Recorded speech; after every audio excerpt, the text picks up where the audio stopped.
أيها الإخوة أنتم تعلمون أن هذه الدنيا كانت مستغرقة في الكفر والشرك والظلمات قبل بعث النبي صلى الله عليه وسلم والإنسان كان مشغولا بالزنا والقمار والشرب الخمر وعبادة الأصنام ففي هذه المراحل القاسية আমাদের মাদ্রাসা বার্ষিক অনুষ্ঠান হয়েছে, তো সেই জায়গায় আমি নাম দিয়েছিলাম আরবি বক্তৃতায়। তো আলহামদুলিল্লাহ আপনাদের দোয়া ভালোবাসায় আল্লাহর অশেষ রহমতে আমি সেখানে তৃতীয় স্থান অধিকার করেছি।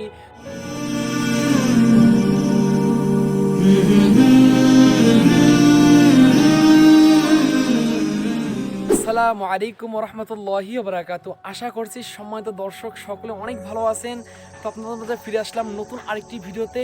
আপনারা ইন্ট্রোতে দেখছেন যে আমার একটা বক্তব্য,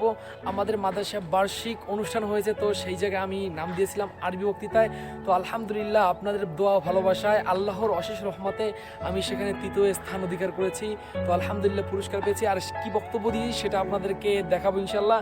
তো গাইস আমি সেই ভিডিওটি আপনাদেরকে দেখাবো, আর সেই ভিডিওটি অনেক দূর থেকে করা হয়েছে, তো এই জন্য ততটা ভালো আসে নাই। আলহামদুলিল্লাহ আশা করি সম্পূর্ণ ভিডিও দেখলে তবু আপনাদের কাছে ভালো লাগবে। তো গাইস সবাই ভিডিওটি দেখে যাবেন আর আপনার মূল্যবান মতামত এই ভিডিওটি সম্পর্কে করে যাবেন, আর আপনাদের সকলের নিকট আমার জন্য দোয়া কামনা করছি। আর গাইস আর একটা কথা না বললেই নাই, যদি আপনাদের কাছে আমাদের চ্যানেলটি ভালো লাগে, আমাদের চ্যানেলটি ভিডিওগুলো ভালো লাগে, তাহলে বলবো আমাদের চ্যানেলটি সাবস্ক্রাইব করে আমাদের সাথে থাকবেন। আর যদি ভালো না লাগে তাহলে বলবো দেখতে থাকবেন, দেখতে একদিন আপনাদের সাথে ভালোবাসা ভালো লাগা হয়ে যাবে ইনশাআল্লাহ। تأثير النبي حول تهذيب الأخلاق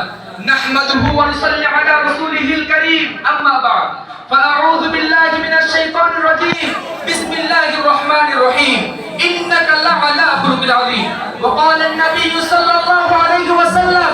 سلما قطعك واعف عمن ظلمك واحسن من أساء إليك فيا رئيس الحفلة المكرم ويا أساتذة الكرام وقضاة المسابقة وطلبة العظام نحن نعلم أن هذا اليوم يوم المسابقة وموضوعه المخصوص تأثير النبي حول تهذيب الأخلاق التي أهمها للمسلمين صحة العمل والإصلاح ولقرب إلى الله تعالى والنجاة في الآخرة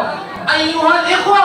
أنتم تعلمون أن هذه الدنيا كانت مستغرقة في الكفر والشرك والظلمات قبل بعث النبي صلى الله عليه وسلم والإنسان كان مشغولا بالزنا والقمار والشرب الخمر وعبادة الأصنام ففي هذه المراحل القاسية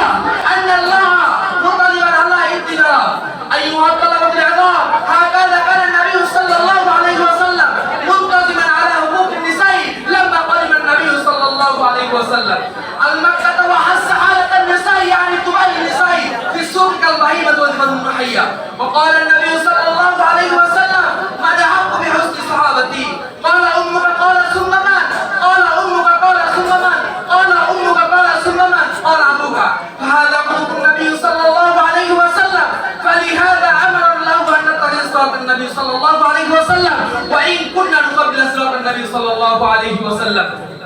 أيها المستمعون الخلق على ثلاثة أقسام الأول الخلق الحسن يعني جزاء السيئة بالسيئة بغير ذنب والثاني الخلق الكريم يعني جزاء السيئة بالمغفرة بغير انتقام مع كونه قادرا على الانتقام والثالث الخلق العظيم يعني جزاء السيئة بالمغفرة بغير انتقام والإحسان على الانتقام ولم يقدر على الانتقام أيها الحاضرون لما قدم النبي صلى الله عليه وسلم أشد على الانتقام أشد على الانتقام إن تسلك بنتي فأقبل لقضاء لها وقال النبي صلى الله عليه وسلم من أحب بحسن صحابتي قال أمك قال ثم من قال أمك قال ثم من أيها المستمعون لما قدم النبي صلى الله عليه وسلم المدينة وراء هذه الأحوال أي إن الإنسان مشغول في الشرك والظلم أراد النبي صلى الله عليه وسلم أن يذهب عنهم الرجس والظلمات وأن يدخلهم في النور ويجلس اللباس الذين ليس لهم لباس وأن يطعم الطعام الذين ليس له طعام